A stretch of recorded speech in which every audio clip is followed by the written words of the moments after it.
And straight after that, we've got Poppy. If you haven't seen Poppy's channel, go and check him out too. He's good for a chat, he's fun, and he makes cool stuff.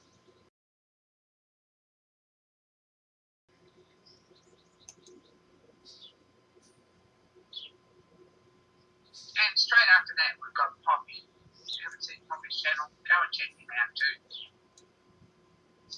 He's good for a chat, he's fun, and he makes cool stuff.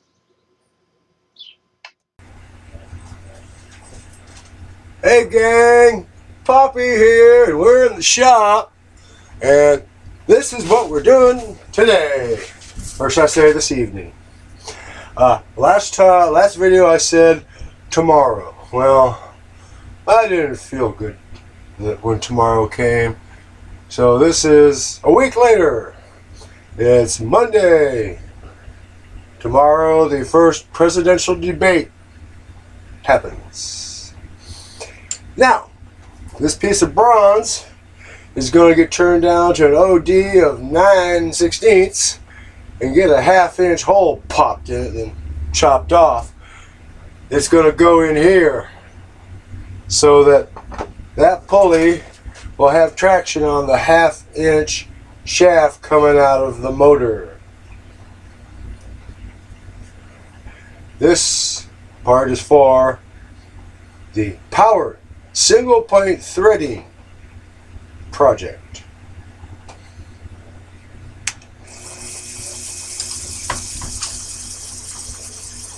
Let's touch off.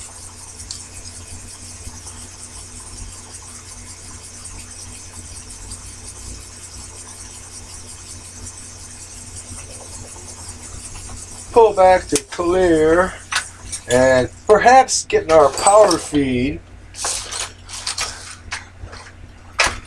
Yes, let's get the power feed out here. Oh!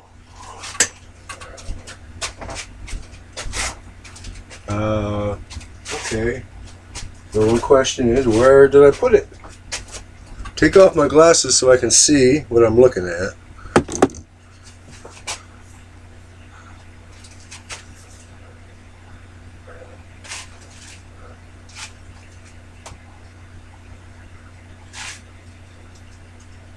Okay, this is strange. I know it's in here. I know for an absolute fact it's in here.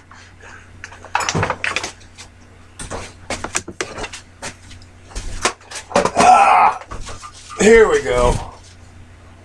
Power feed attachment.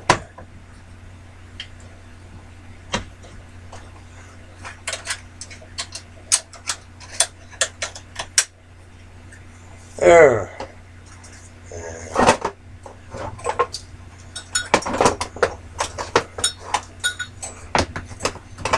Plug you into the power bar. And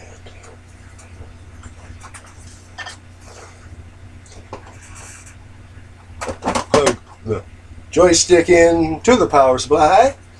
Now where my glasses go? In there. Okay.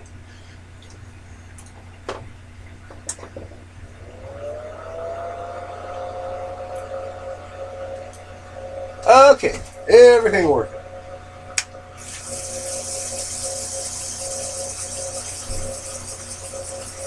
As you can see, the carriage, come on, is slowly moving.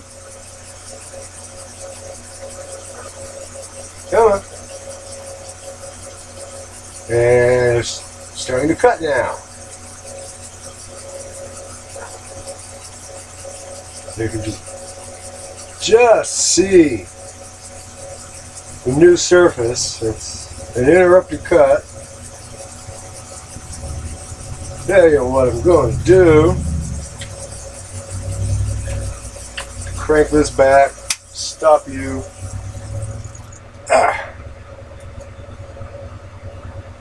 Just to make it easier,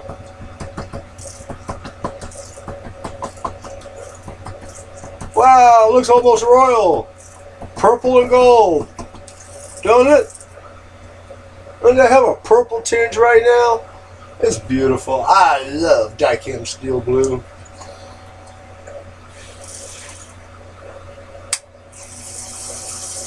And let's go that much. Now,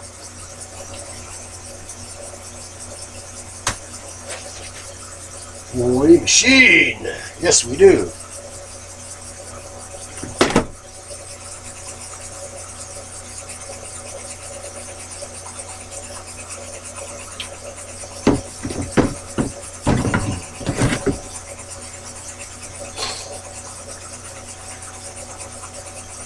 Still a bit interrupted.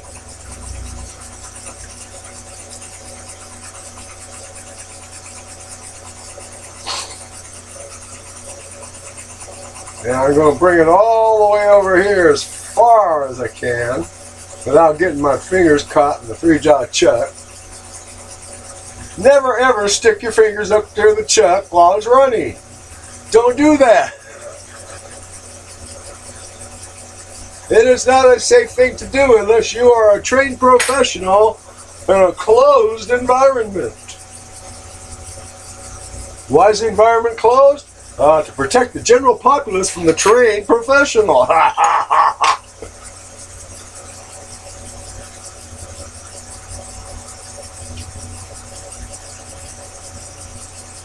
see it's still at least cutting Dicam.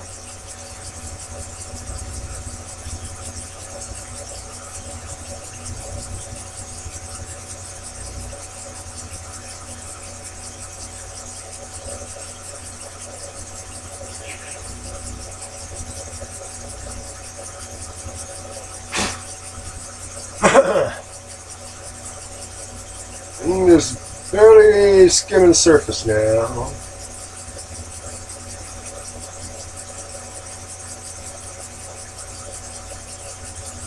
See how close. How close.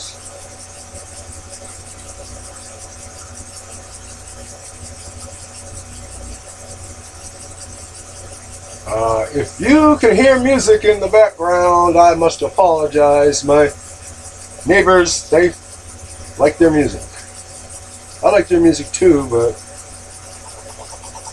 it's not my doing, so don't copyright strike me. Now I'm going backwards, and I went in until I touched.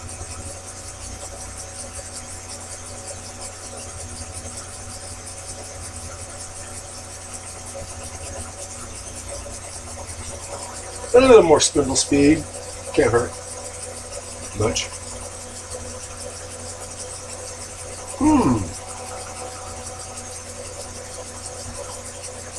I wonder if that motor pulley could be bored out to 9/16. No, I don't think it could be bored out to 9/16. Stupid thought.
Okay, now my feed rate, if you're going to have to call it feed rate, at the moment is 4.1 to 4.2 volts DC.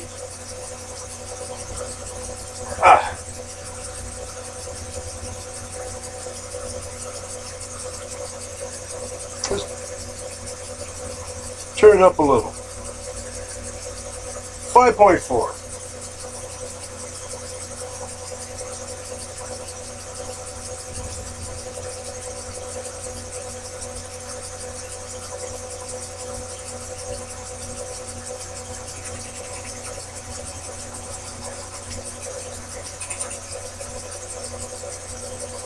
There.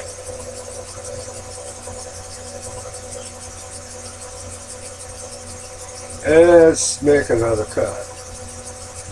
And I'll mic it.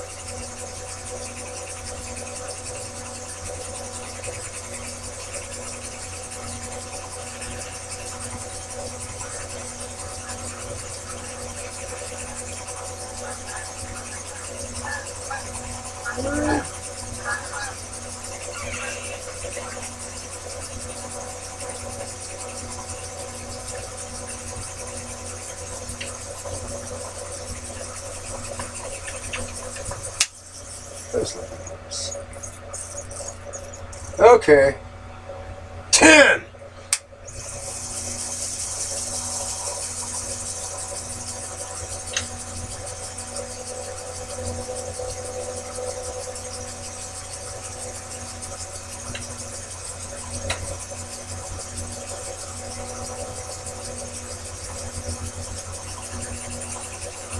That's better. Let's get something going here.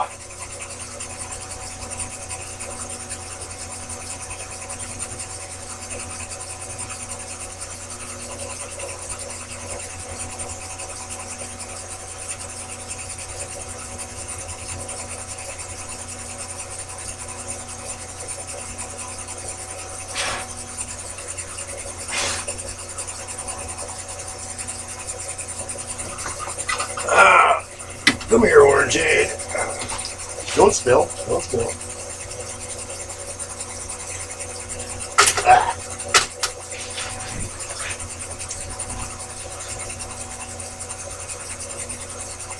I'm not sure if I'm cleaning up. I think there's still a bit of eccentricity here.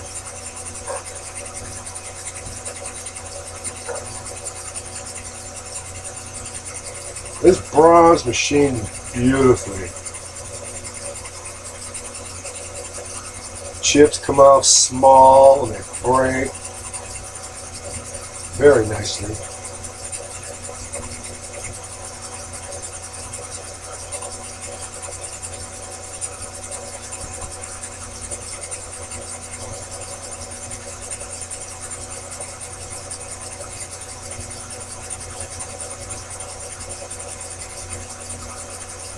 Okay, that's close enough.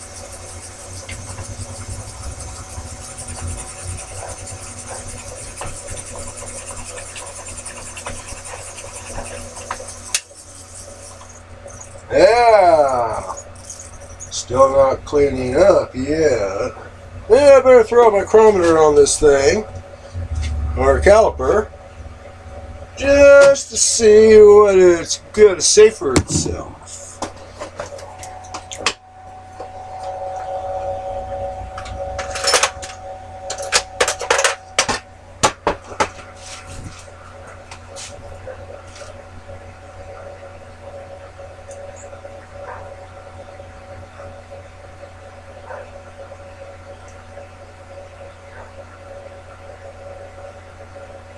Okay.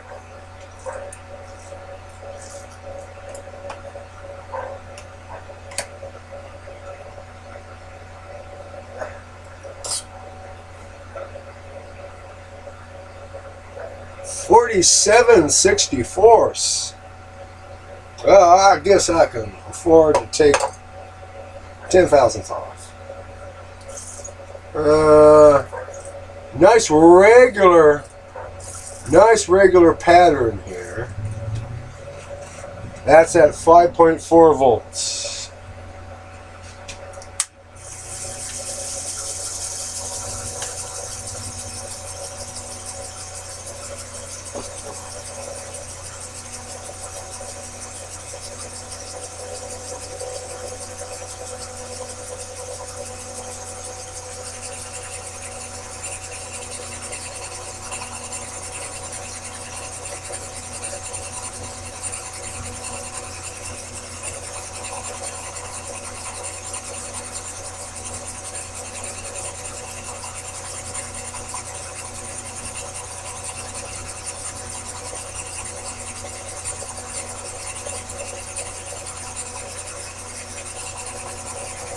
This machine is real nice.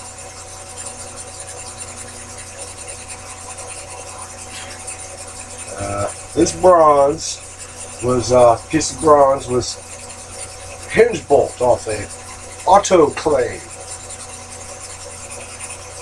It was a 40s vintage manufacture by the state of manufacture and the general aesthetics of its design. I got it from a retired doctor when he had a yard sale selling old equipment. I paid $20 for the autoclave. Soldered one thing, straightened out the tube, soldered it, fixed. And I said to my wife, "Hey, what do we got an autoclave?" "You didn't get it working, did you?" "Come out and look." And of course she used that affectionate term that all wives have for us. Yeah, that's a nice finish there.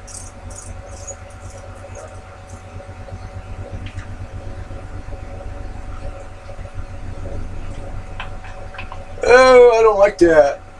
I hear a helicopter. Let me go outside and look.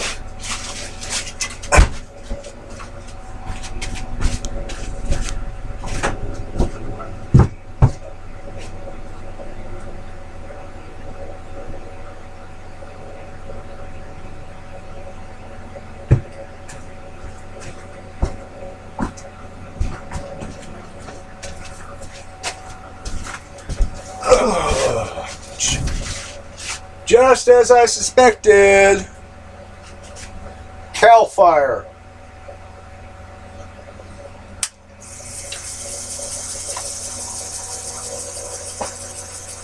Considering the towns of Deer Park, the town of Deer Park, where St. Helena Hospital is located, has been evacuated. And that's just over the mountain from here. The fact it burned last year, the year before, the year before, and the year before, it's already burned up there in that area this year. It's the spots that didn't burn so far this year that they're working on it now. That looks like it might be cleaning up an actual diameter.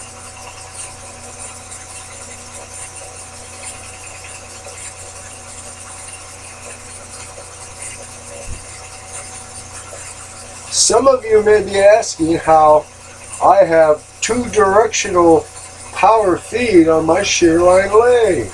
Well, that was my last big project. Slow speed reversible power feed project. It's in my playlist.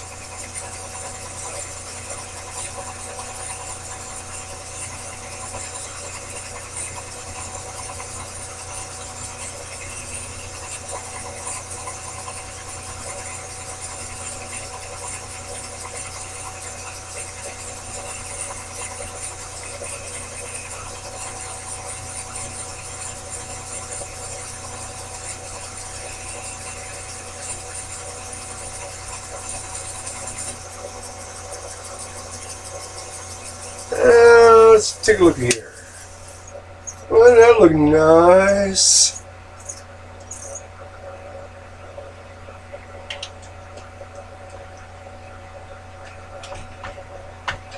And why aren't I using the power feed backwards at the moment? Because I'm not doing spring passes yet. That's why.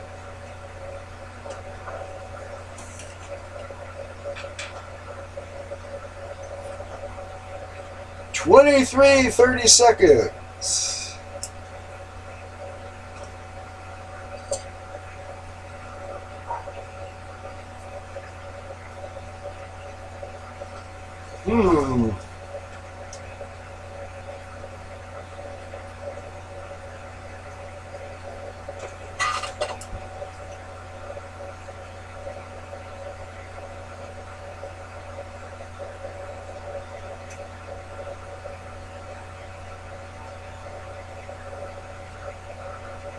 Okay, it seems like I'm a couple hundred over. So,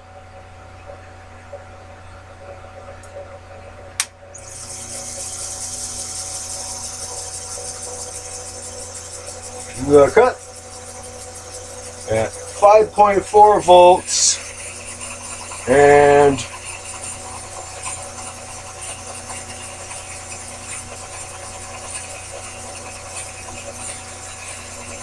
it's only pulling like 0.4 amps. As, you notice I said pulling? The motor is only pulling about 0.4 amps as opposed to the power supply capable of giving it 10 amps, 15 amps, the emergency power. So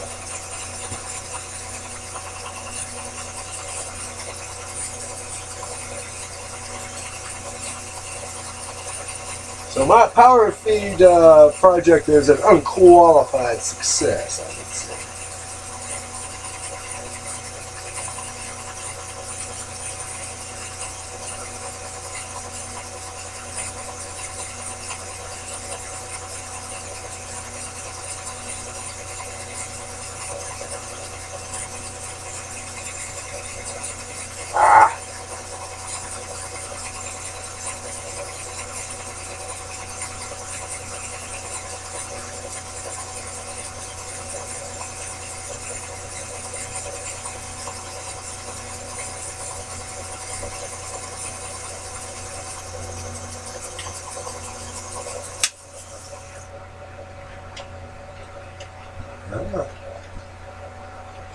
Yeah, that is a much nicer finish than the factory, or shall I say OEM power feed.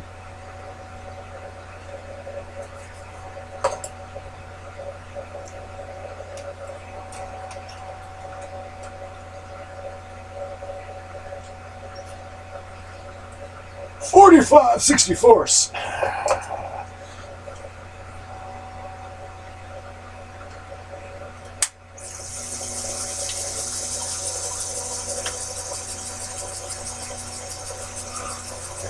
All I gotta do is see this.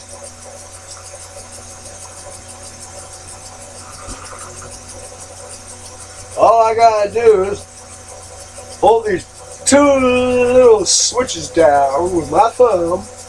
I'm not cranking this silly little crank here at the tailstock end.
Wow. I should put the tripod on the table with the lathe more often. You couldn't see it, but the whole table is going like this. As opposed to other videos with cameras over here or over there. You see every little wiggle the table makes as I'm cranking away. 11/16.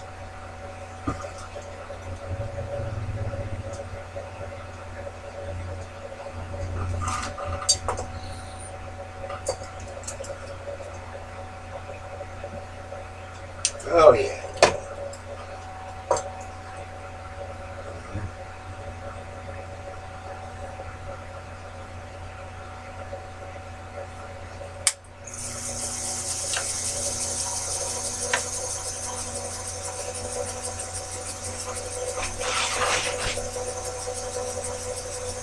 And now my plans on this project here, there.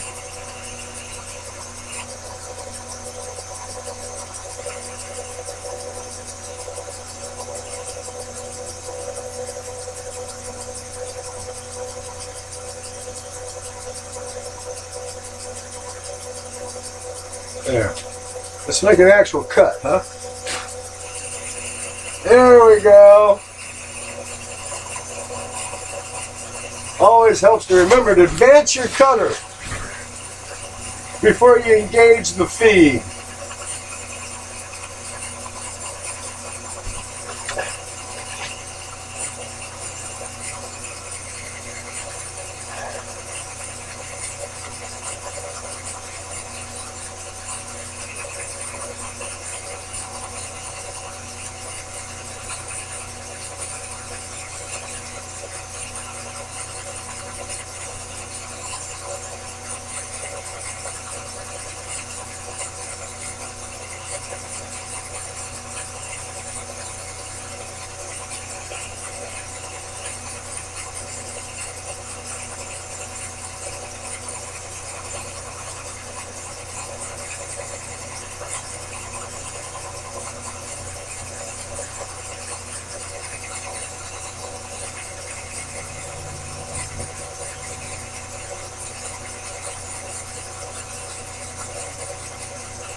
Oh, that's not right.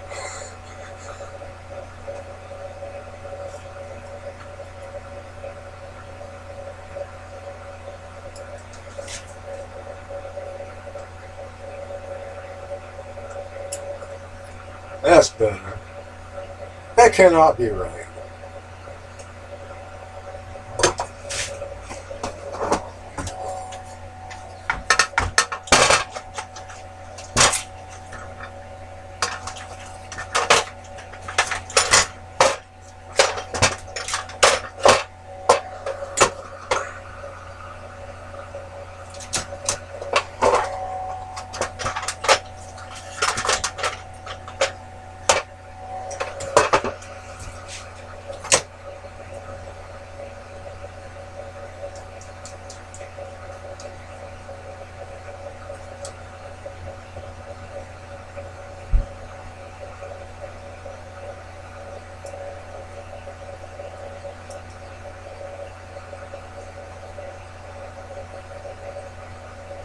Okay.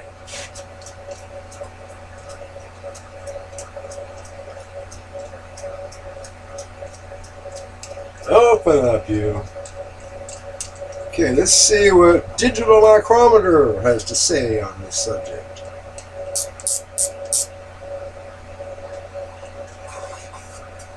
683 and 3/10.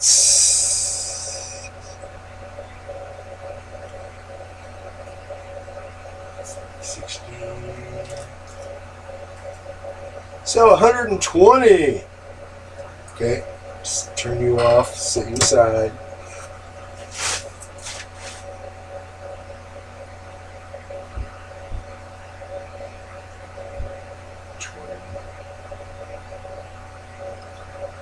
$40.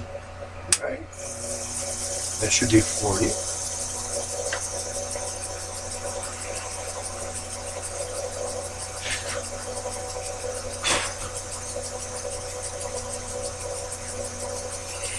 Yeah, it looks like it's taking 20 on the side.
And I want to get to 570 thousandths before I start sneaking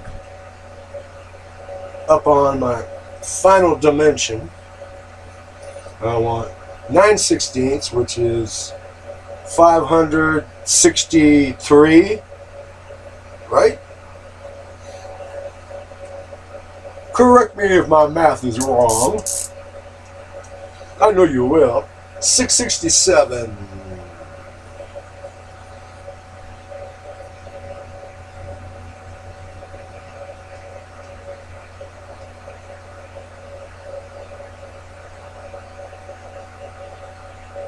There should be 20. Turn you on. You're engaged. Let's cut some metal.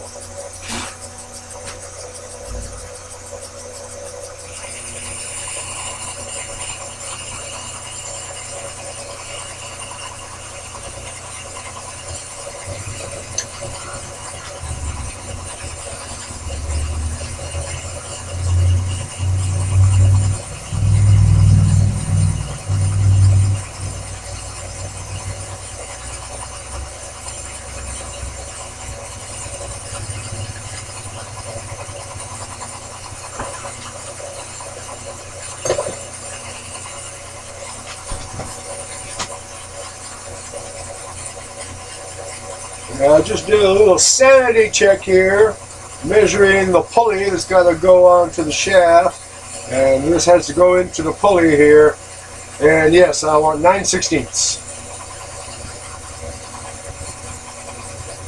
So I want to get to 570 and then start sneaking up on my finished dimension.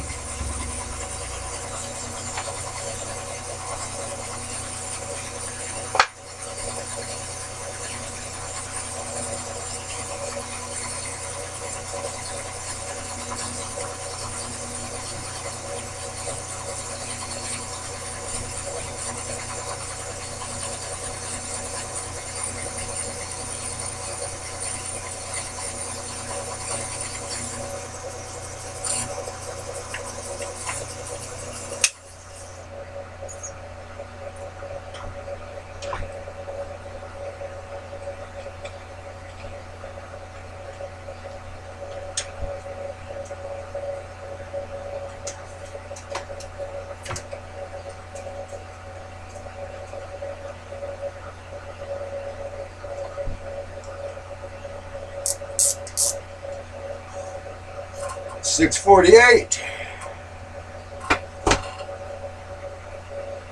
38. 628 maybe? Guesstimation.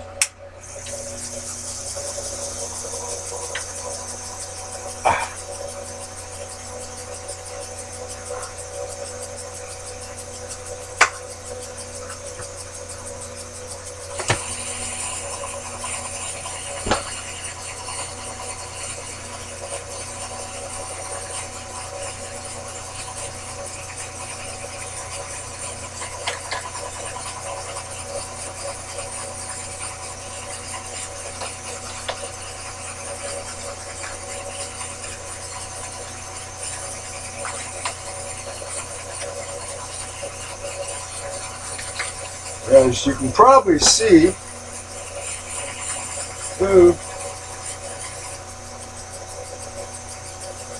I knocked it off of.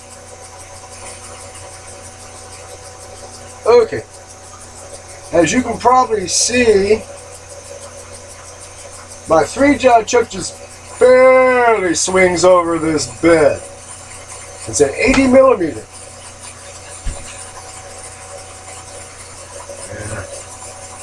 If I get much beyond an inch diameter part going in it, I have to put the riser block in. But when you think about it, this is shear line lathe, a 1 inch diameter part, that's big. Oh, I know I've frequently machined bigger parts on this machine, but the actual design range, the guy was thinking 1 inch diameter parts.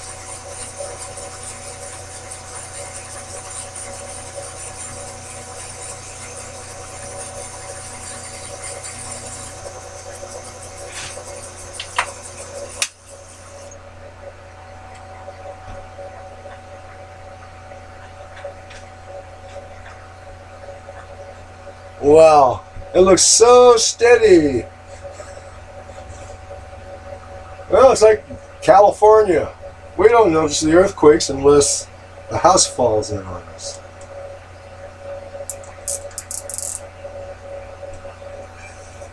$638.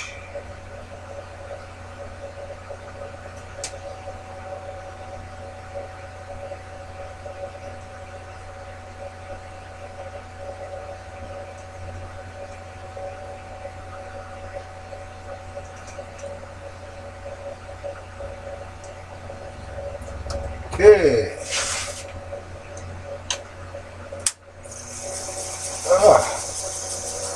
Okay, I'm going for 618. Will I get there?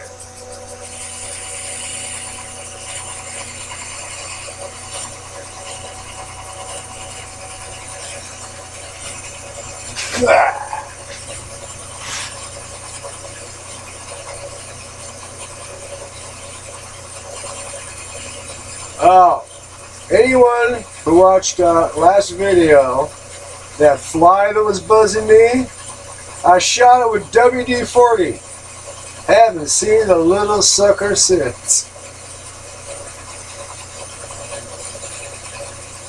It doesn't surprise me.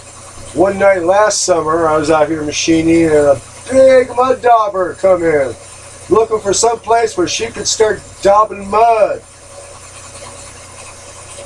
She daubed a little mud, went out, came back in, I shot her with the WD, knocked her straight out of the air right where she was. I mean, it hit her, she went boom, to the floor.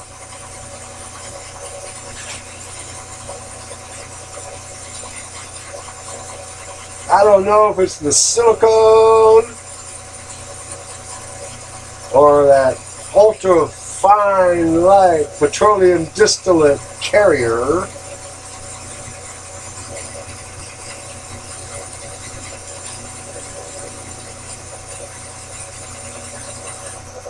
Which, as far as I know, could be JP7.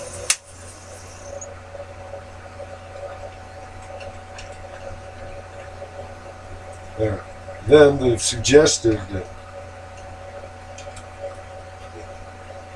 petroleum distillate carrier, you know, I don't know. Just for gets and shiggles, let's wipe off our carbide measuring faces.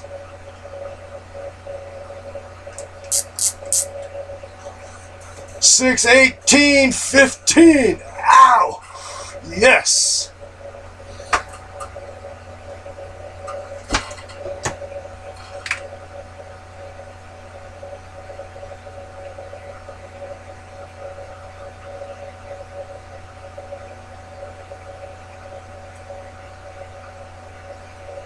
Okay, this should be just a hair under 700. I mean, hair under 600.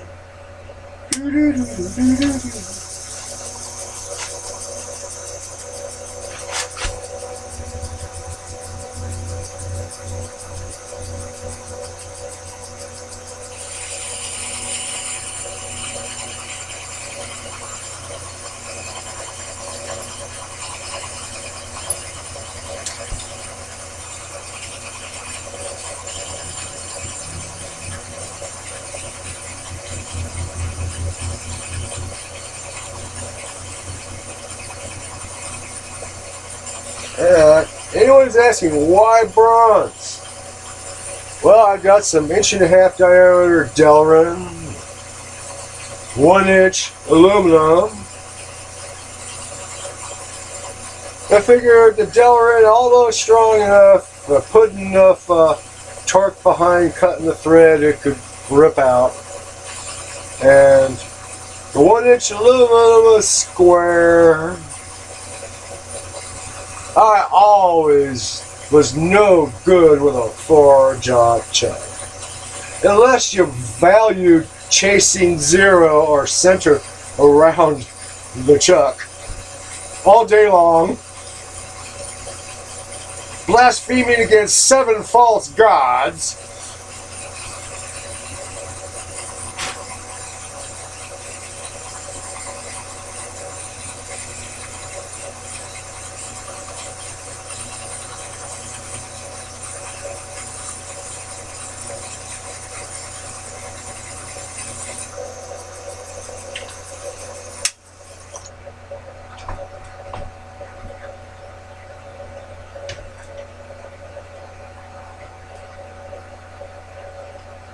You're getting the oil tanker ride here. Oil tanker? Oil tanker. You know, it's a big ship full of oil. They call them tankers. When they're full, it takes a lot of movement in the sea to make the tanker get squirrely. Usually they just grind along, you know. Well, you know, waves are breaking all over the ship. It just grinds along. The tank deck, awash. 597.25. Okay. And I'm looking for 570. 87. Yeah, let's try that.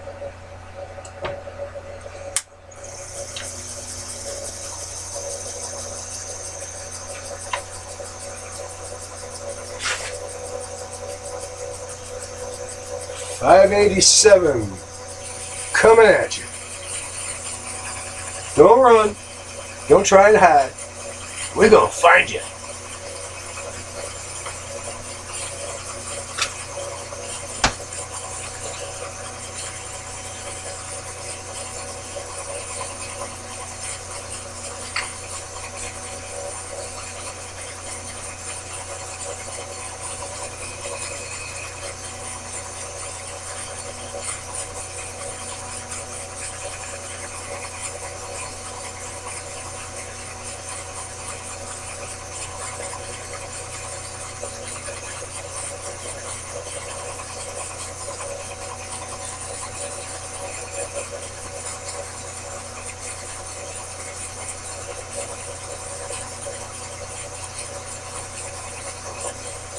Also, last video I said I was going to machine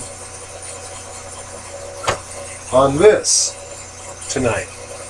But I decided it's more important that I get this bushing put in the other pulley I cobbled up last week and check the speed using the pulley that's already there. Figure out how much I have to butcher the new one.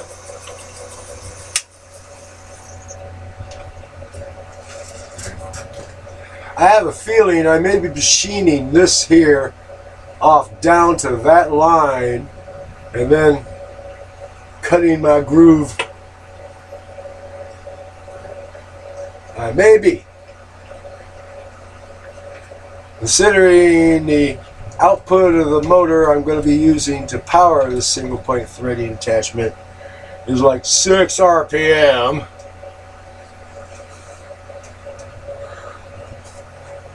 Good and slow threading speed so you don't crash. But, you know.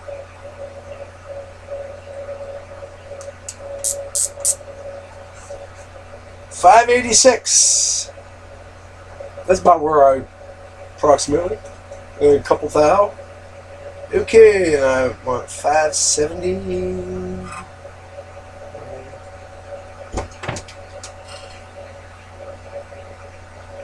76. Yeah.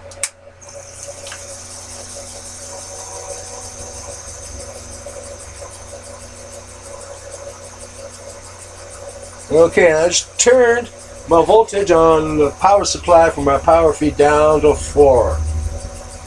Because I'm getting close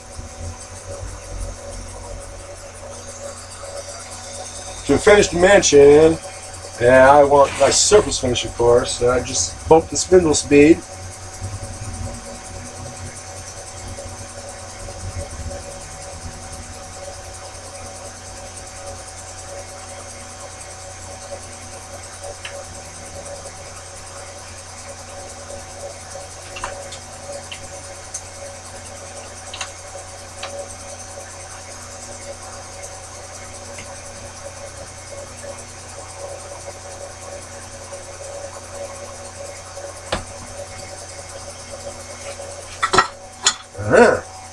Gonna have to put a little restraining screw there to keep the power feed from walking itself out.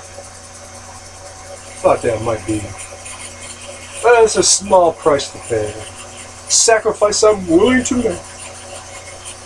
If you can say what movie that comes from,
come on, you. Oh, and my back is killing me.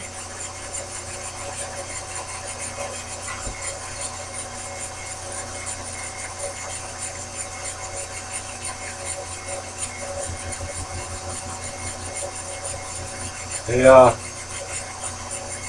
It was last night, after a few nights of seasonably cold in the evening. We had warm winds. The warm winds caused a new fire that burning up just west of St. Helena Hospital, heading for Pope Valley. They have evacuated St. Helena Hospital. Number 5 heart surgery facility in the United States. 578.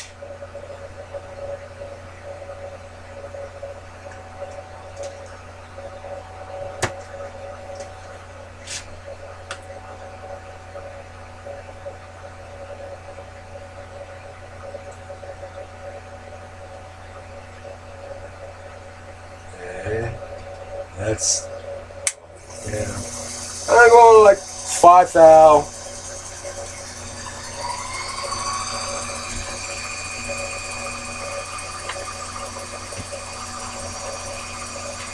And of course, my feed's down to 4.1 volt. Now, bump the spindle speed again. It's a fine cut.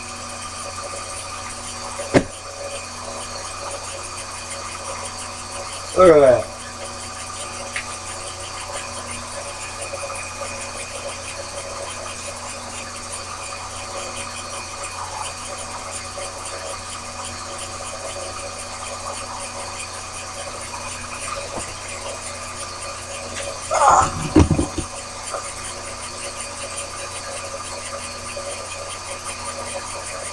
Back it out a little bit just for gets and shiggles. Hi.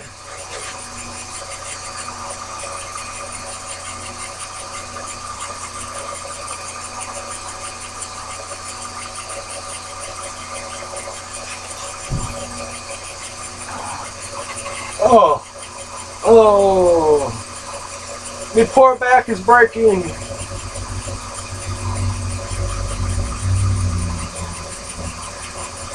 And I got no way to get to Japan and get my back walked on. I mean, I can't even get to San Francisco and get my back walked on.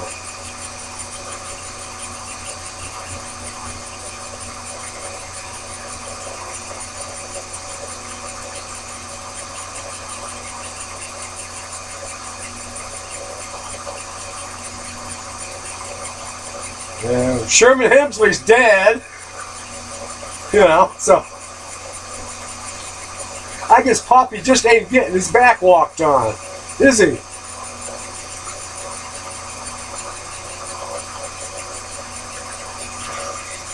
Yeah, that's doing real nice. I am exceptionally pleased with my power feed project. They do exactly what I want.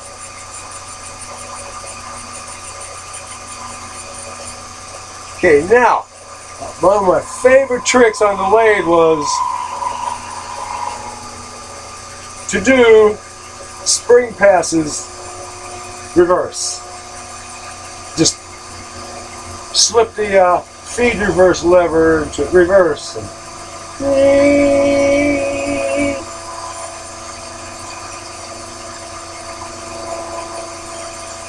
And I see it. I can see that I feel a minuscule, maybe 1,000th, and of course the chips covering the tip of the tool agree with me that it's cutting and not a heck of a lot. Now that is a spring pass that I will feel confident to take a measurement from, excuse me, the Stroganoff is talking.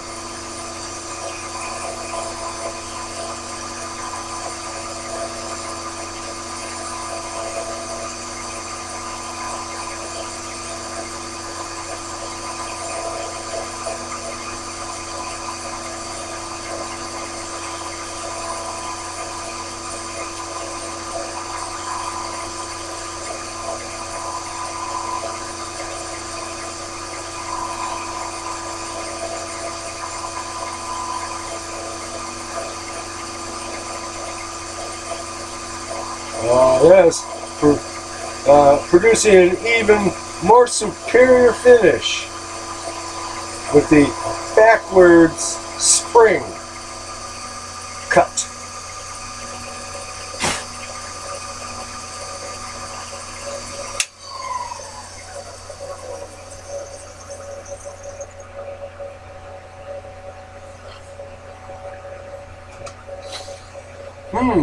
But it doesn't look so nice now.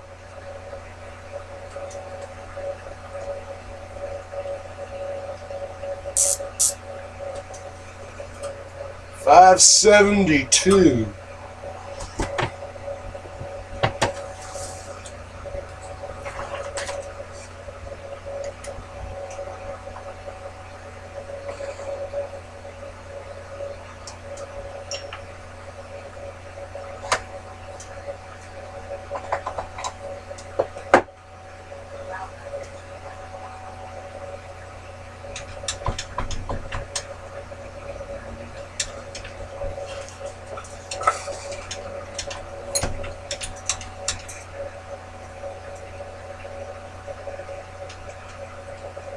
Now,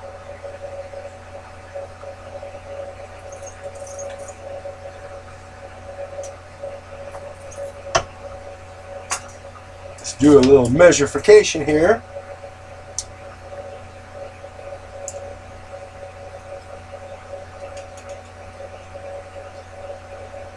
Nine sixteenths.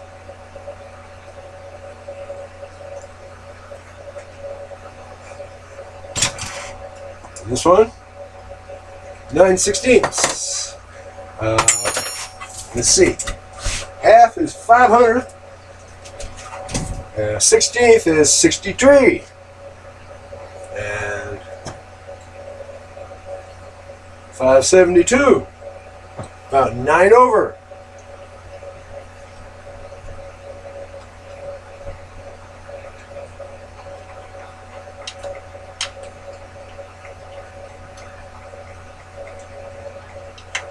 Okay. Did I advance the cover? I might have.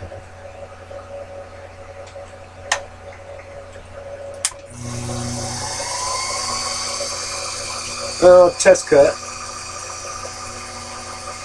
That's another thing a lot of people don't talk about in making a test cut here.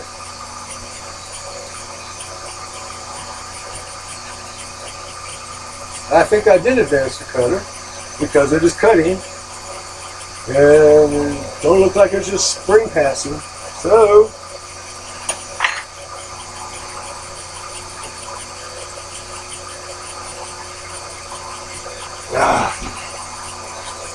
the only reason I can think of for that wave and backward spring pass is the angle I've got the tool ground to.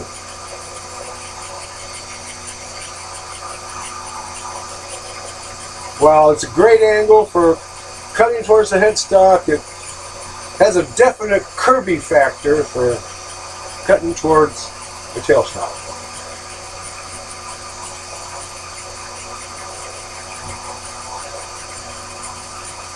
For those of you who don't know, Kirby refers to a vacuum cleaner manufactured by the Scott and Fetzler company. Scott and Fetzler. They started selling originally in 1929.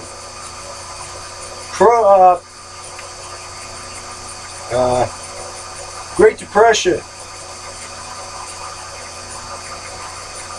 Gigantic companies went out of business.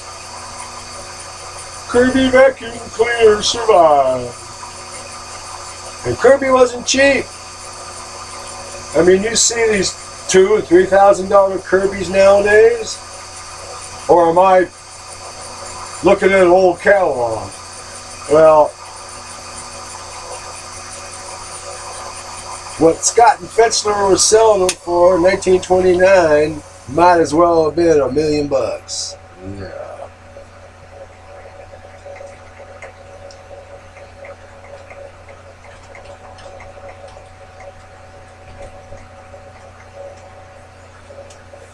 And your head's hurting.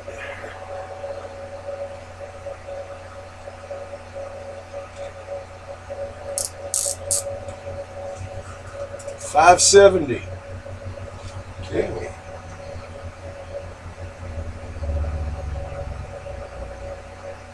Up 5.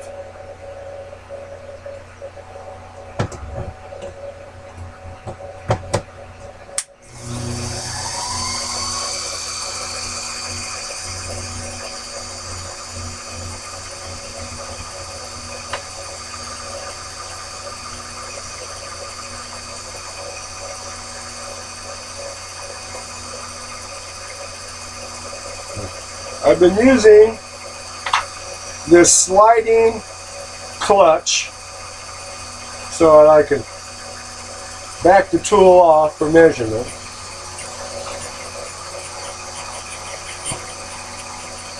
I'm planning in the threading project to use it as a half nut. At least try. I mean, I of course will do the back the tool out, and back the carriage back that way, go back to 0, all that. But I'm going to try using this sliding clutch as a half nut. There's only one position it will engage in. No trying to remember which number you need to use for a, 6 3/4 thread per inch. Think it's impossible? 6 3/4 threads per inch? Really? Nothing's impossible. And even if it hasn't been done, it's still not impossible.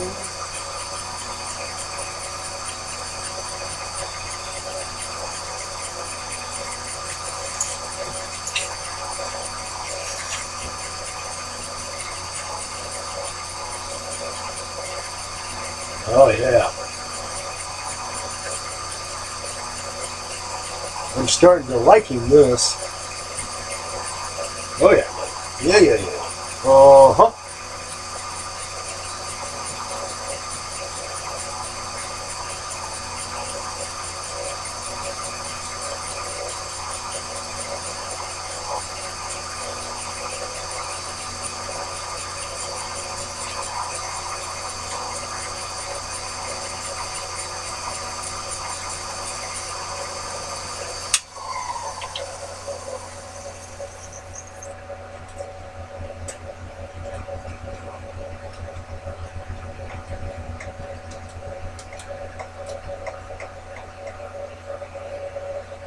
Okay.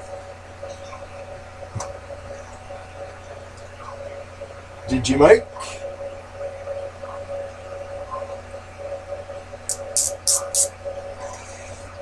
$566. I'm looking at, I want 563, right? That's 9/16, right? 563 thousandths of an inch.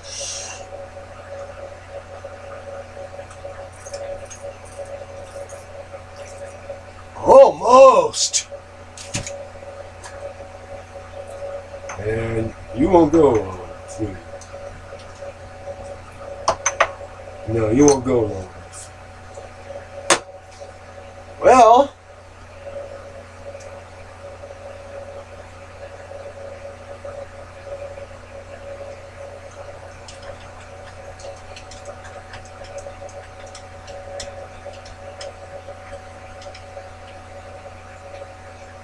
one more pass.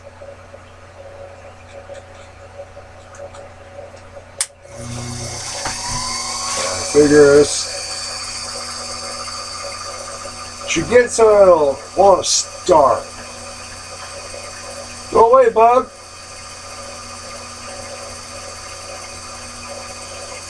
Haven't you heard what happened to the fly and the wasp?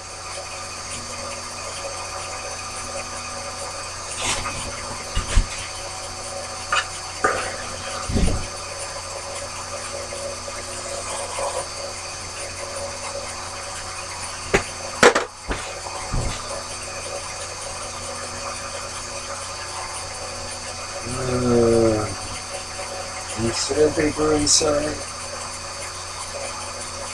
No, no sandpaper inside.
Alright. Back this way.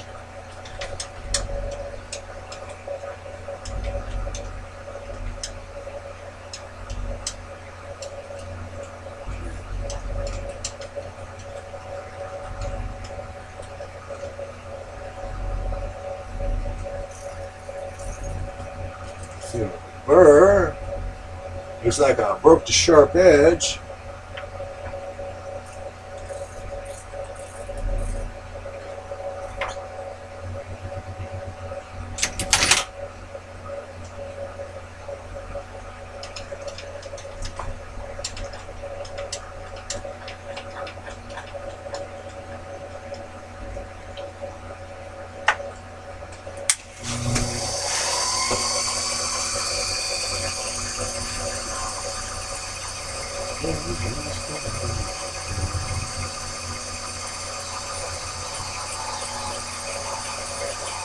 Il projectile, it should start after this cut. It wanted to start. It was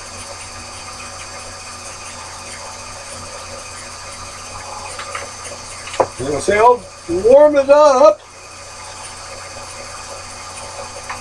relax it a little.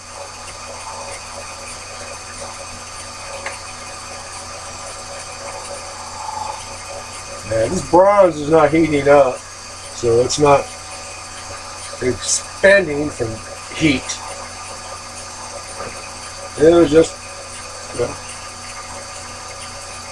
close, but no cigar. Well, going for the cigar.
Okay, now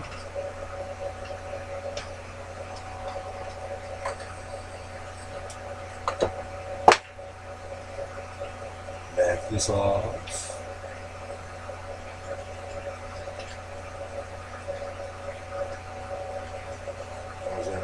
Yeah, edge is nice and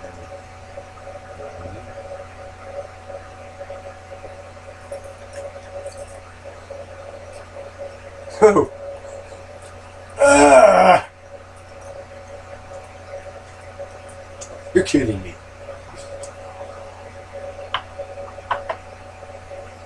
Okay.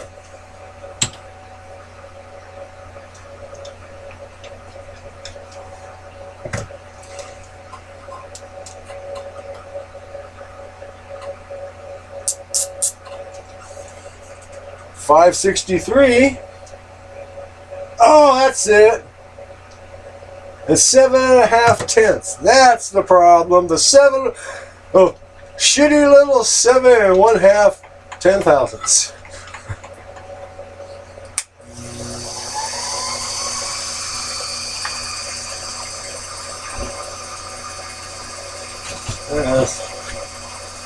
I'll hold the feed switch with my right thumb. Yeah.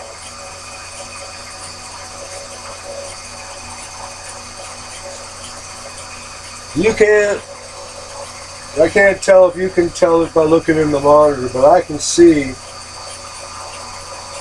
and I feel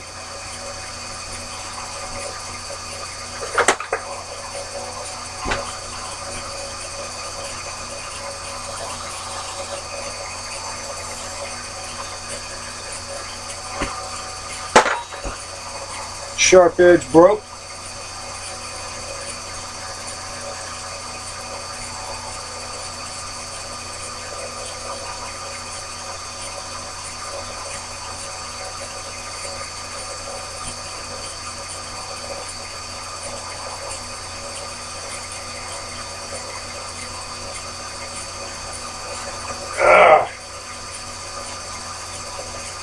If anyone were wondering why I'm fitting it to this one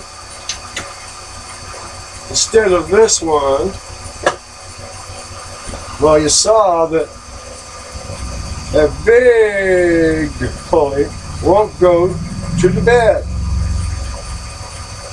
So therefore I can't put it on. I don't want to disturb this setup.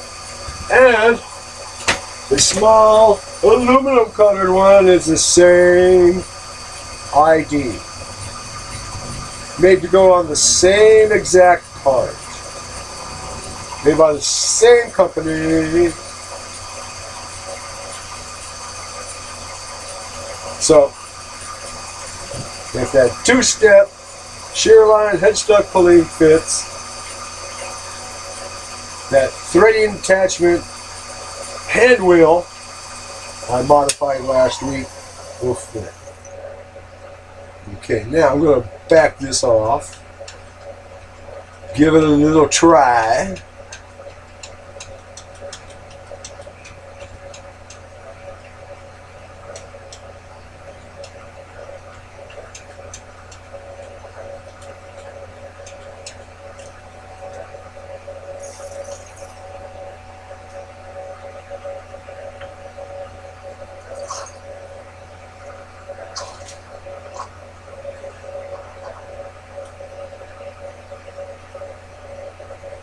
Not exactly perfect, but respectable. Alright, gang. I'm going to go in the house and get a cup of coffee. I shall be back to drill, bore, and cut off. Don't go nowhere. Hey, gang, I'm back. Okay, now, gotta start popping this 1/2 inch hole into this part.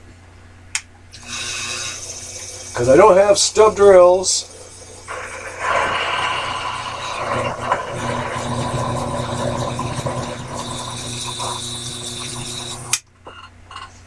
I'm using this end mill. Because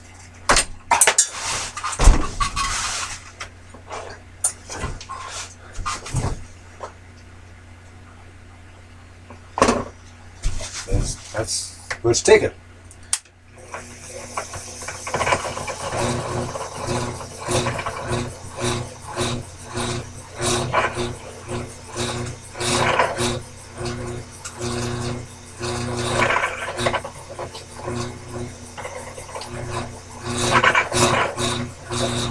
And I know I'm getting a shitty finish and la la la, but right now I just want to get this hole established. I'm way undersized.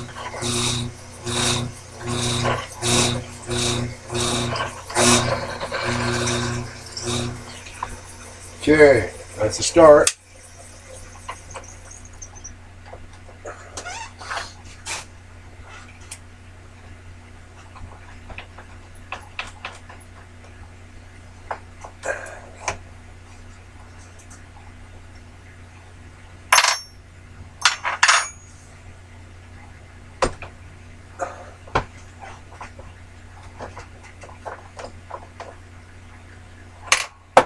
Boing, boing.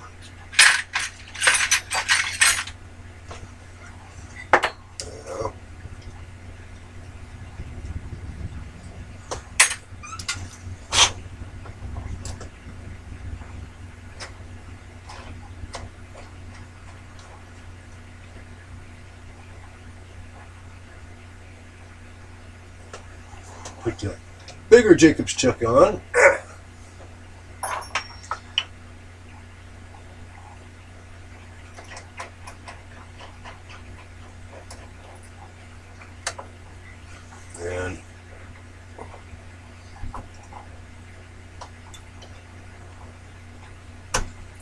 And we bring in the 3/8 end mill.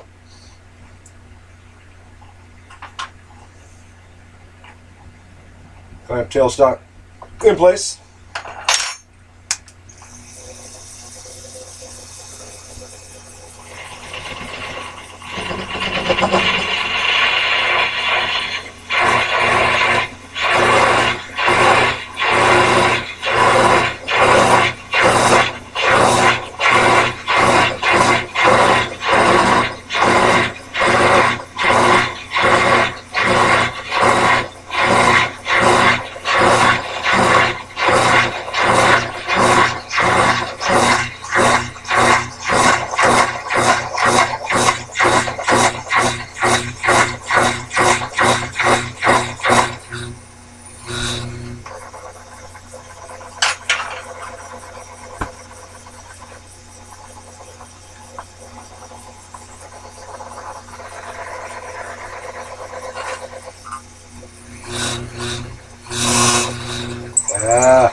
Hit the end of my pilot.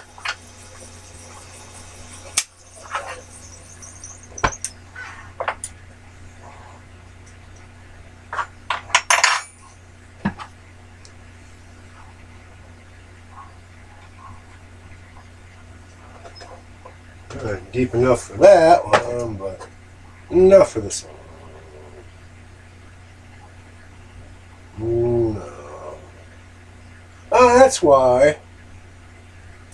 It's a steel hub pressed into the aluminum. Alright. That's why I thought that was steel. That's what composite.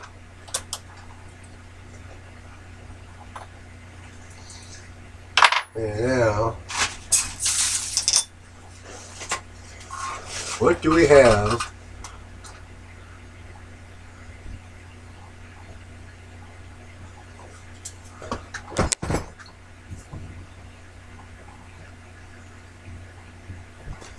Let's see.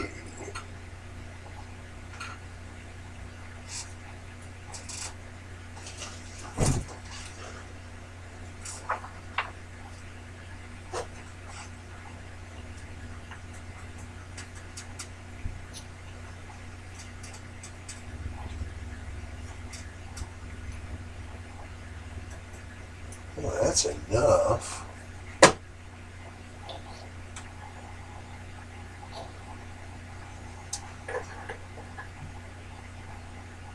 Yeah. Well, I want that half-inch hole. No, don't want. I need half-inch hole too. And the real fun of this is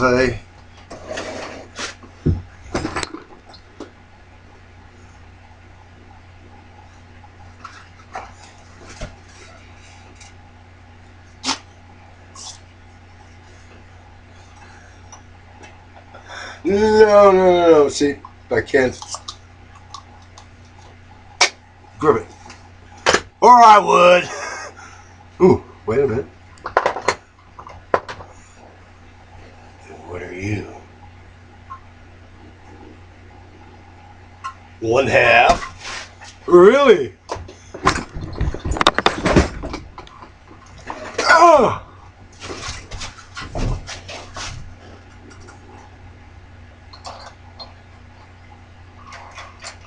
I'd completely forgotten about that.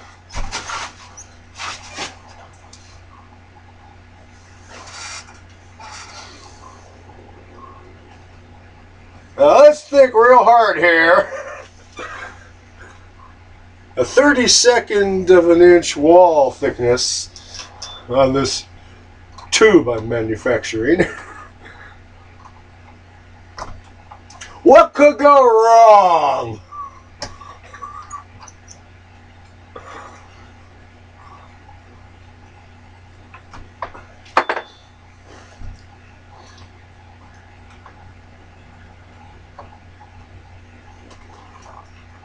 Clamp you down.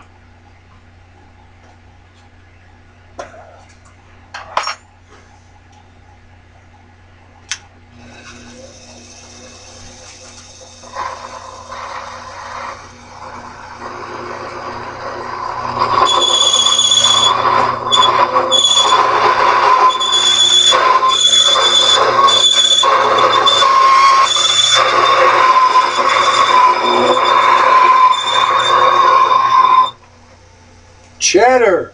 That can go wrong. Okay. Let's see. I had the boring tool set up over here. Right. Not here at this exact moment. Maybe I'll put it over here. There's. Yeah. Oh, damn you.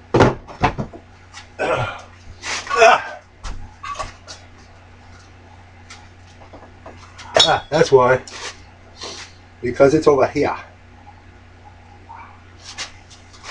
Okay.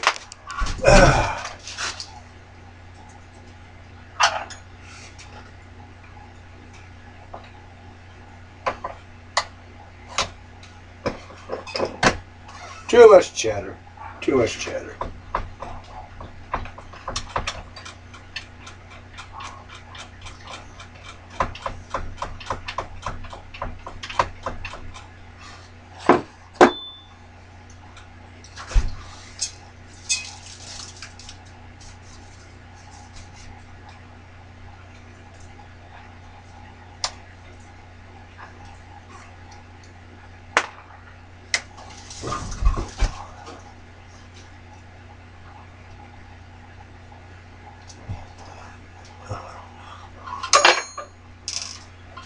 Those three. Where's the one with the washer now? Oh, great.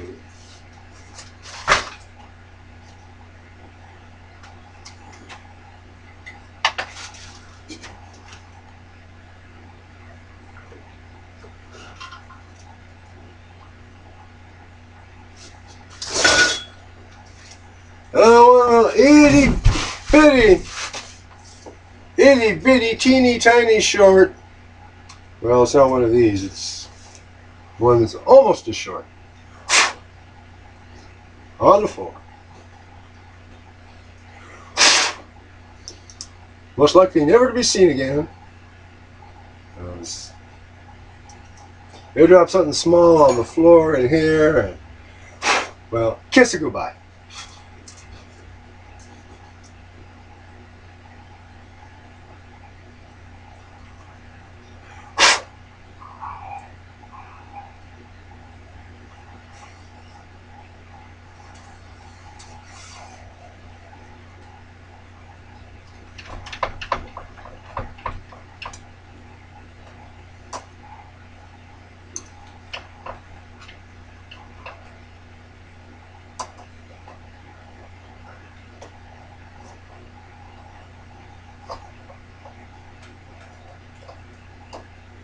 Yeah, you know,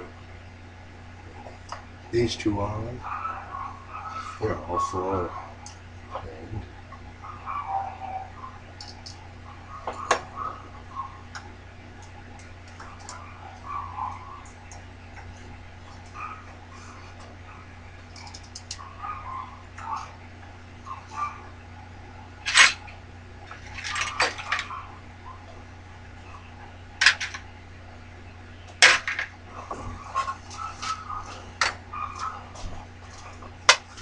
there.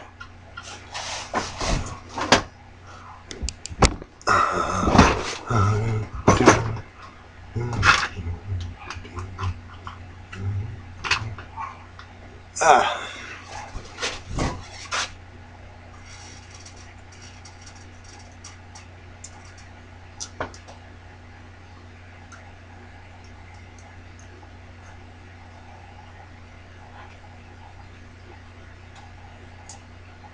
Yeah. Pull it into alignment against the T-nuts. Well, actually, they're not T, they're more mortarboard nuts. And it's getting cold. I'm going to have to close the door and turn on the heater. Do exactly that. Ugh.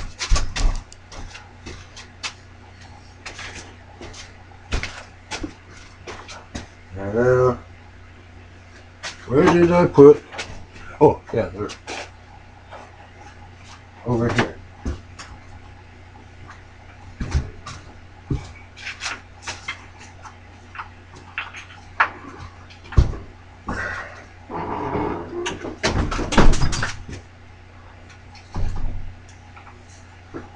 That'll work.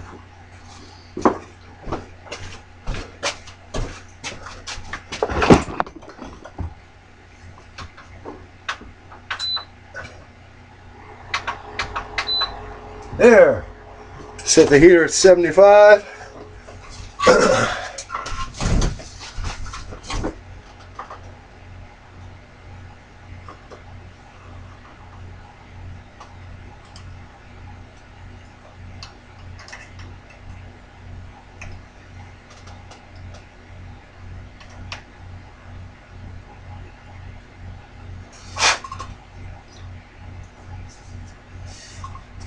See this? This was my entry into Emma's Spare Room Machine Shop's 2019 toolmaking competition.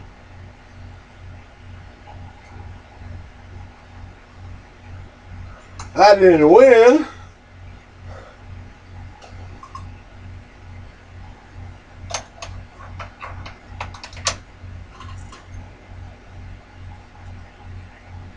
But I had fun, and I made a friend or two, which is basically why, the two reasons why I entered Emma's 2019 toolmaking competition.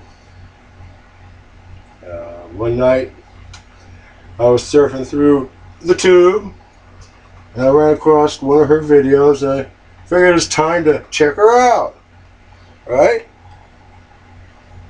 I binged everyone, and it was about time for her anyway.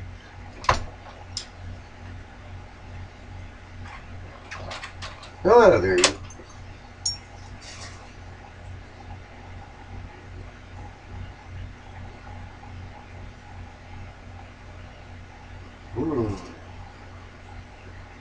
That looks suspiciously like, oh!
Yeah.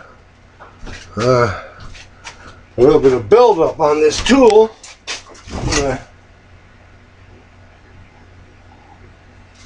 Maybe I should touch up the chip right there.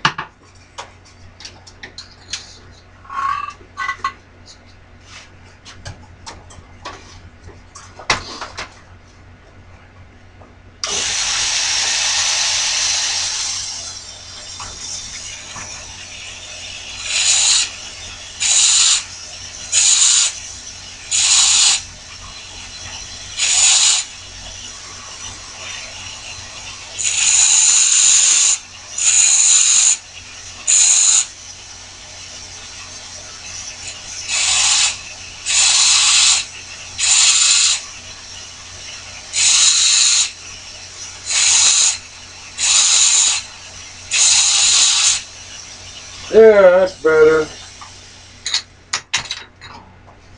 Okay.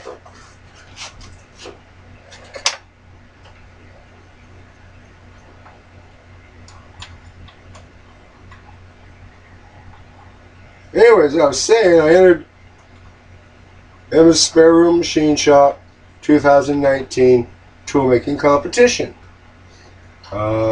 Basically because this one evening I got around to checking out her vids, and the vid I checked out, she said, I've only got 2 entrants in my contests. I need more people to enter the contest. So I said, hey, make a friend, have fun. You know, no thought that I'd win.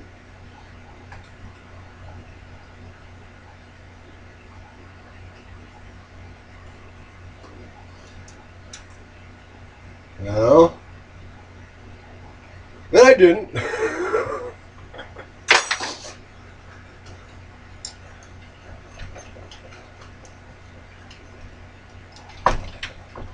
Oh, yeah.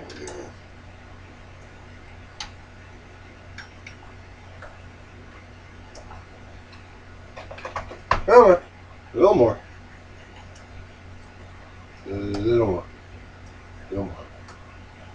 Okay, now.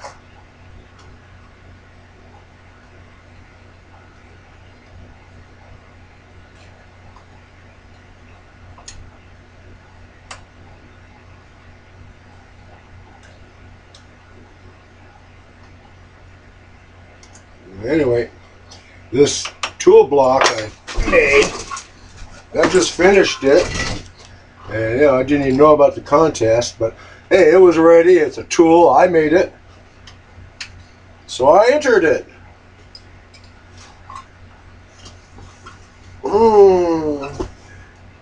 We're down. We're down at the nose.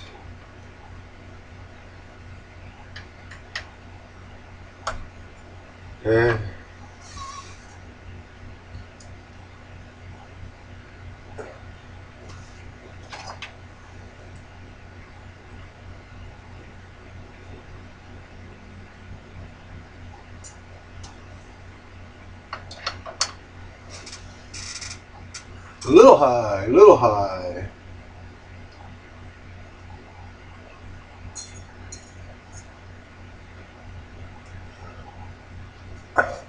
I'm adjusting the elevating screw. Hey, that is good.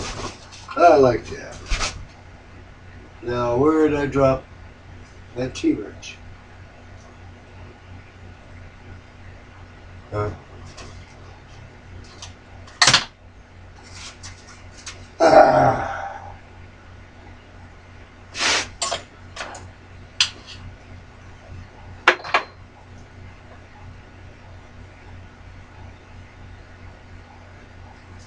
Now,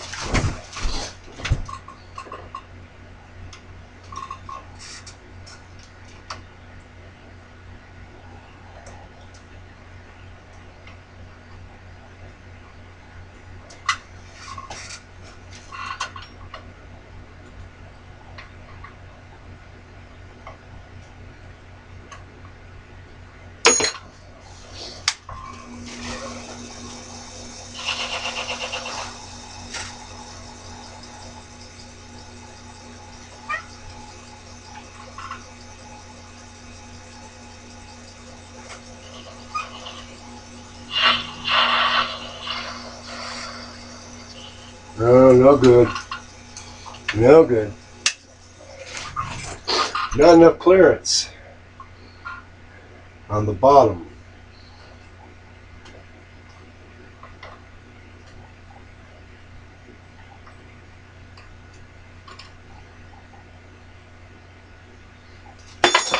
Ah!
High speed is getting a little warm in my fingertips.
Okay, now a little bit of water. Come here, you. Come here, you.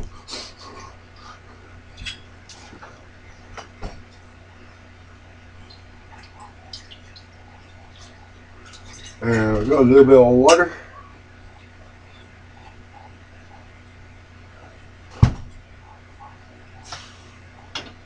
Sizz. Whoa, storm.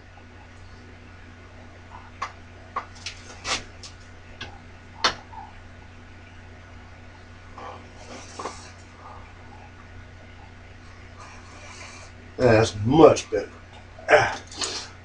Hot, hot, hot. Now, no, not enough.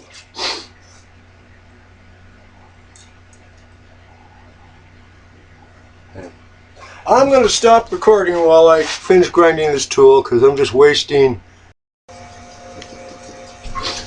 Hey gang, I'm back.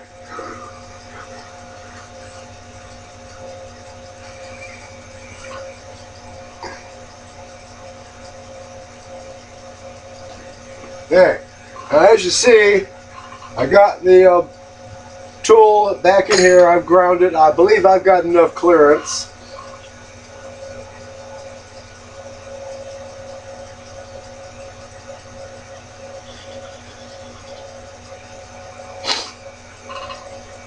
Let's find out.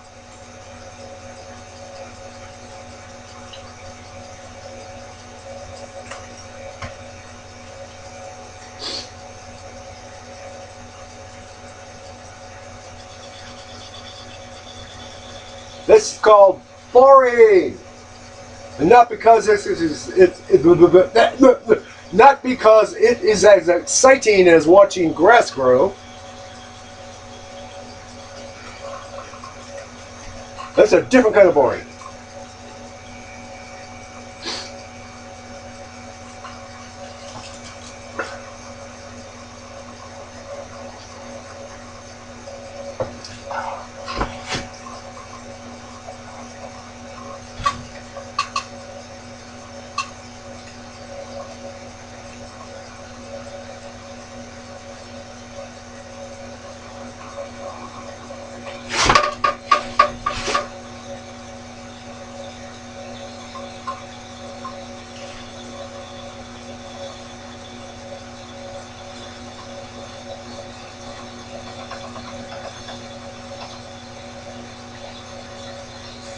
Well, it's cutting. Whoa! It was cutting.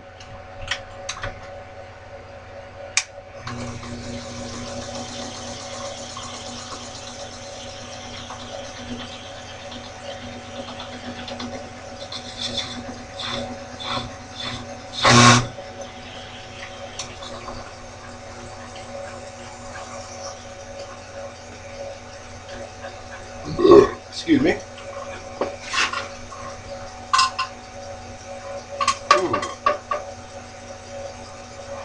Possible.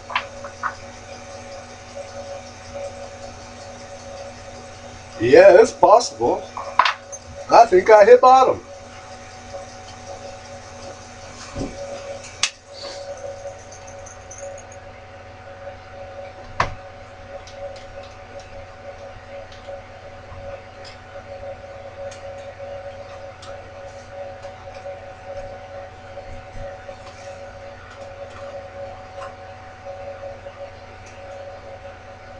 Well, I can't push this half-inch bit up there.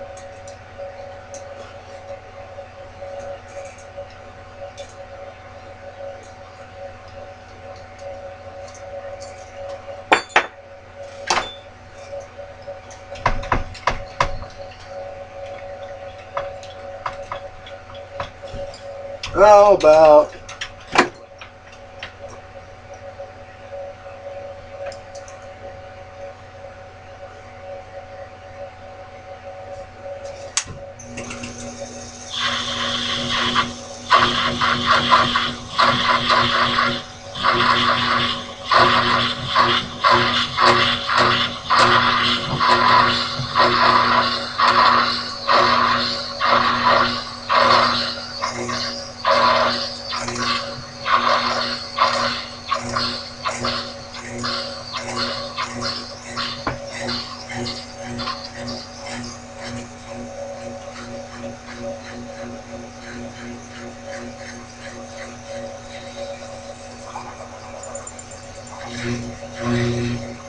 okay? I do believe I hit the bottom of my pilot.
Okay.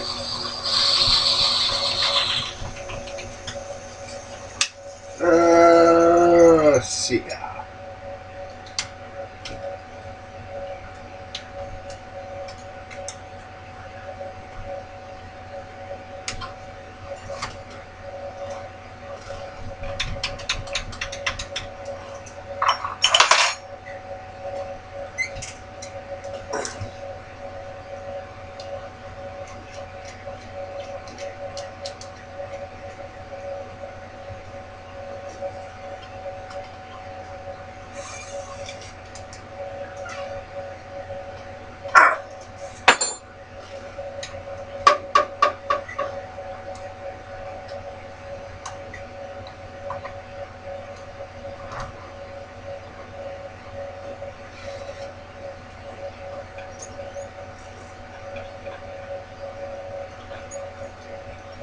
Okay.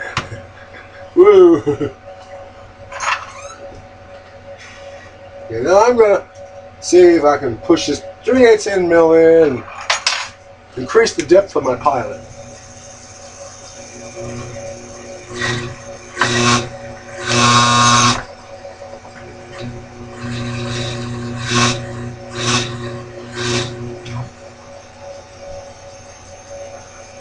Okay.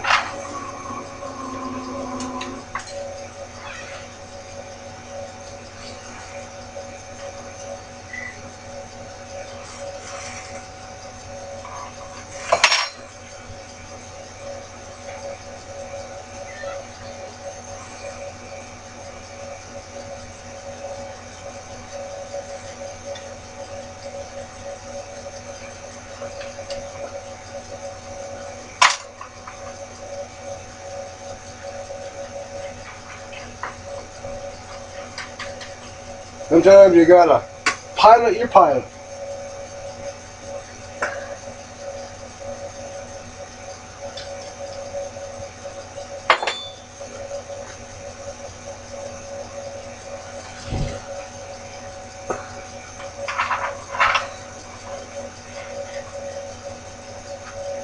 And now,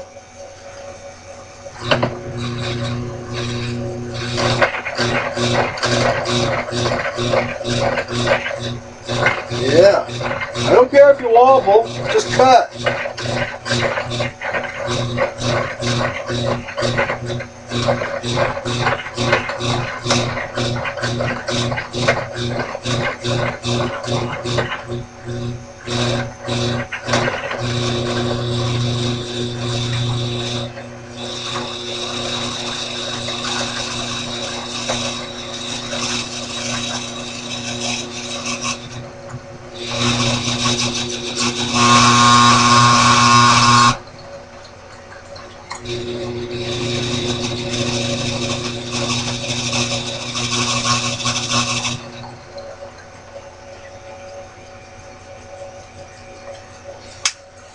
Okay.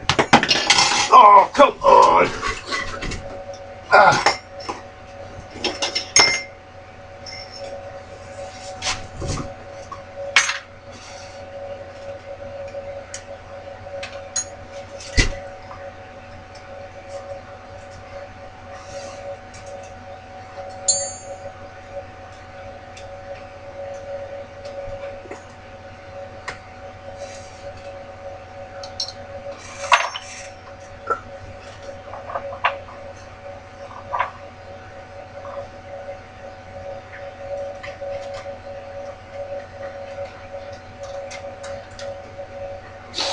Okay, now let's try my 3/8 end mill.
I do believe that should be deep enough.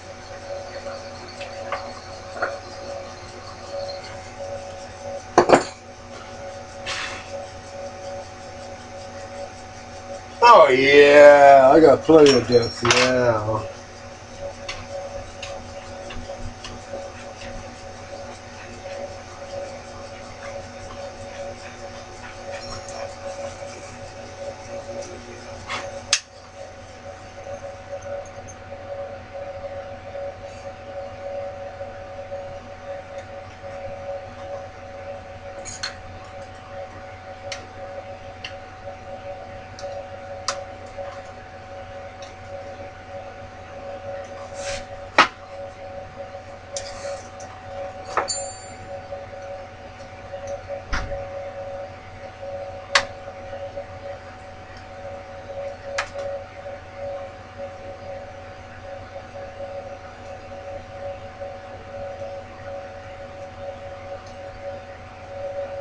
I like this angle for this boring bar. But I think I want to.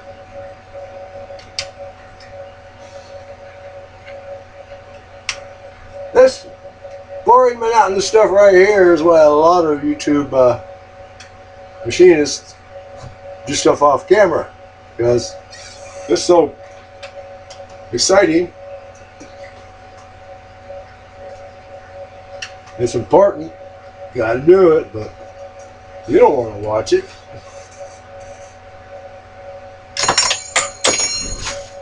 You especially don't want to watch me dropping my wrench every minute and a half.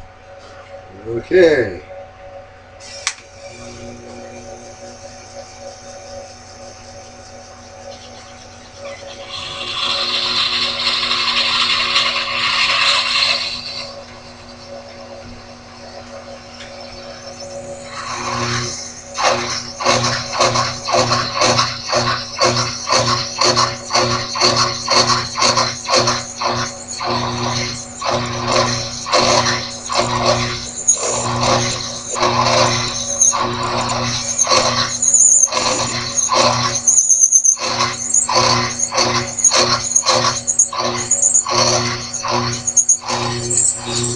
There.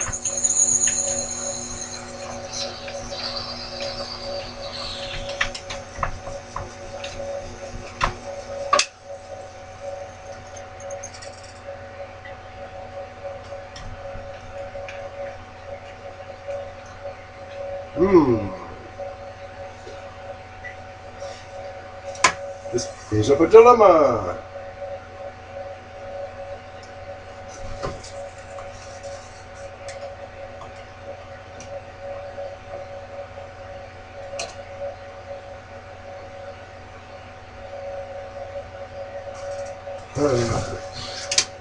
How am I going to measure this damn thing?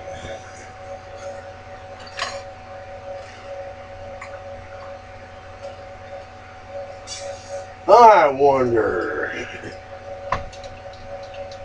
I mean, half-inch hole, right?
Yeah, talk about sketchy.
1/2, exactly.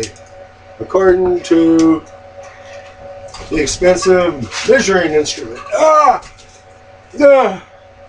Okay. Turn you off. Yeah, and okay. Let's set you there. So this aside.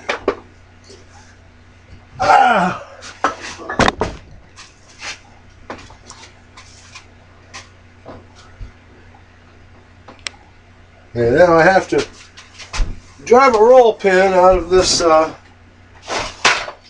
in this arm, this motor. Yeah, that'll work.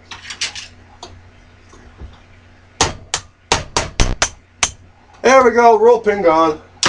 Well, not gone, just out. Set it right there because we're probably going to want it. Hey. Ow!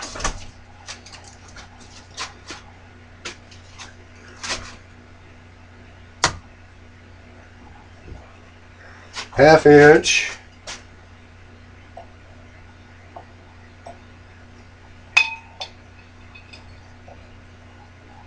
½ inch-ish. Okay.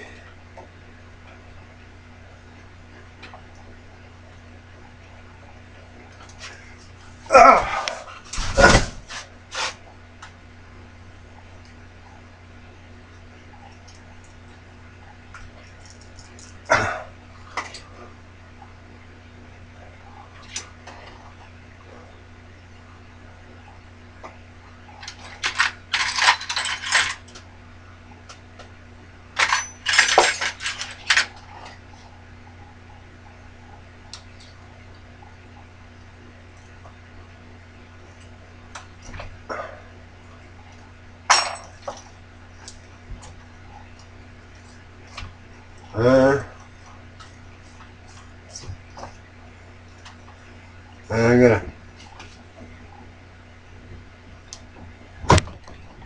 It fits. Okay.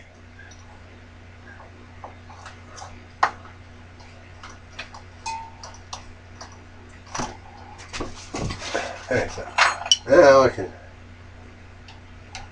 remove this.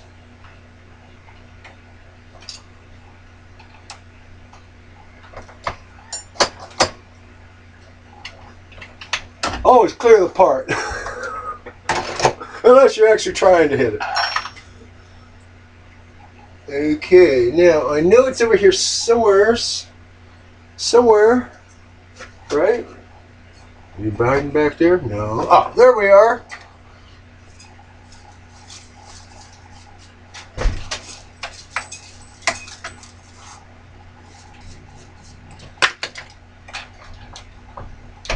Okay, now turn over here for a moment.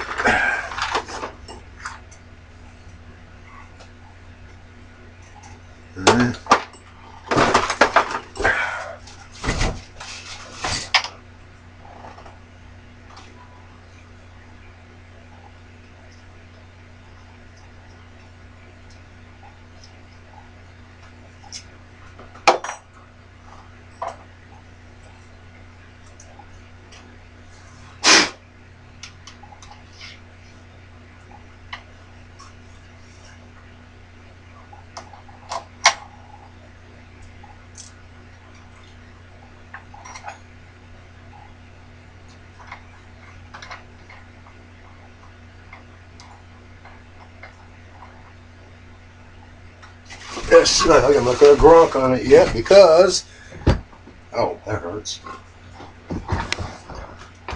Okay, now,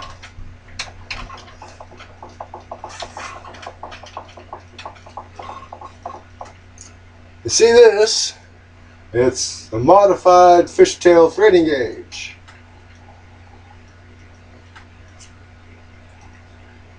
Uh, 60-degree sharp V. Specifically.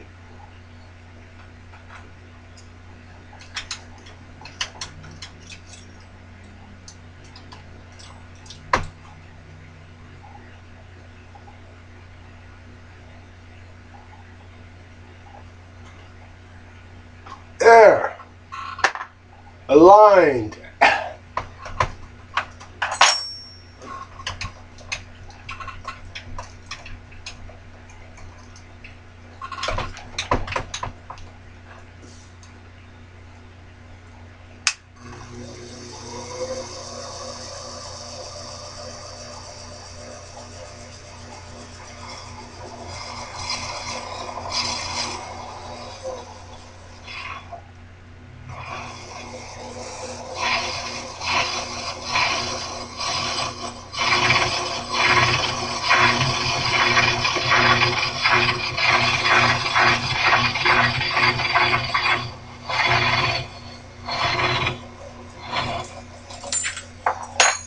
Oh,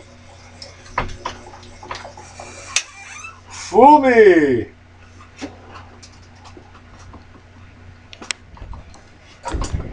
Yeah, I like that. Let's do a little deburr on this. What to do deburr with? Let's look at tool drawer. That's usually where we keep tools. And that scraper is not there. Okay. Well, right. Oh, wait a minute. Wrong. Scraper is there. It was hiding.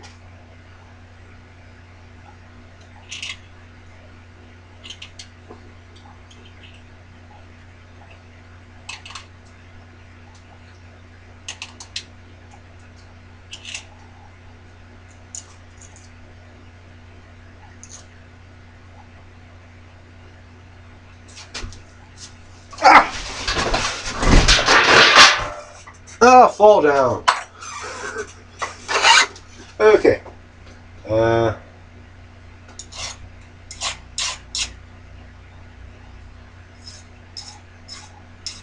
This is what they call handy burring.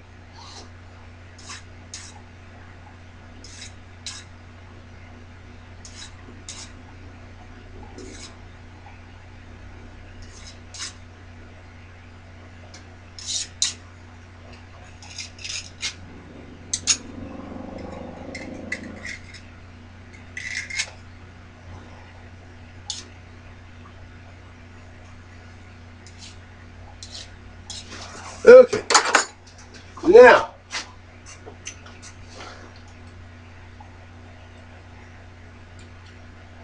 it goes in here. No problem. I want one of these wrenches. This ain't the one, is it? Oh, yes it is. Okay, good.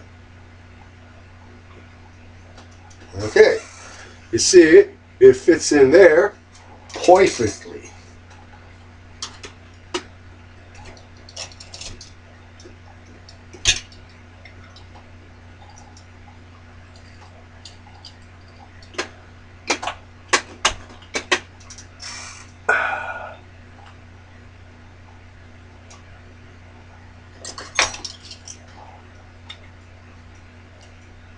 Alright. See the shaft here, right? That's the half-inch shaft that this has to go on.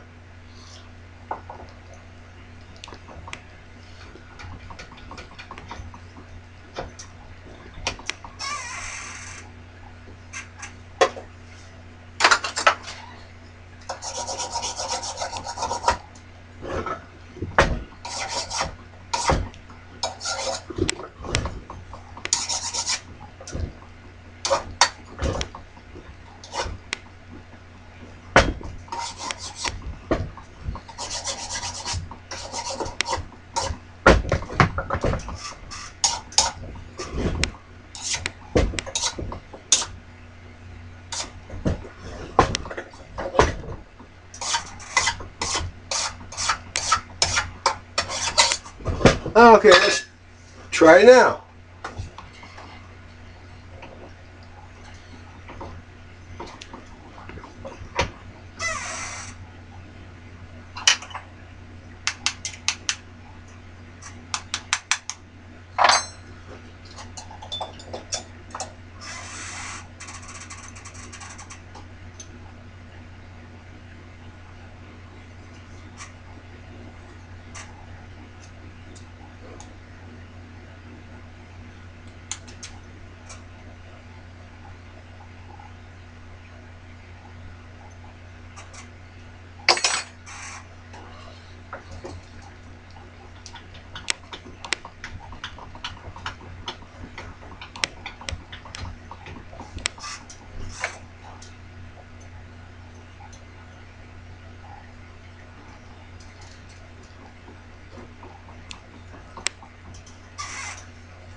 There.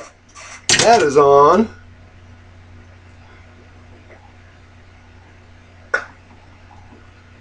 There. There. Oh, crap. See? Here. Zoom out. Hey. Hey. Here's the motor. Here's the shaft. Here's the pulley I made last week. It's on there good. I might put some Loctite on it later. But it's on. It will drive. There's that belt.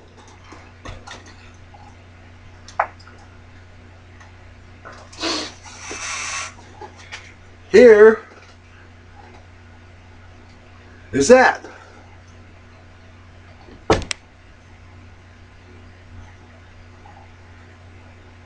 I do believe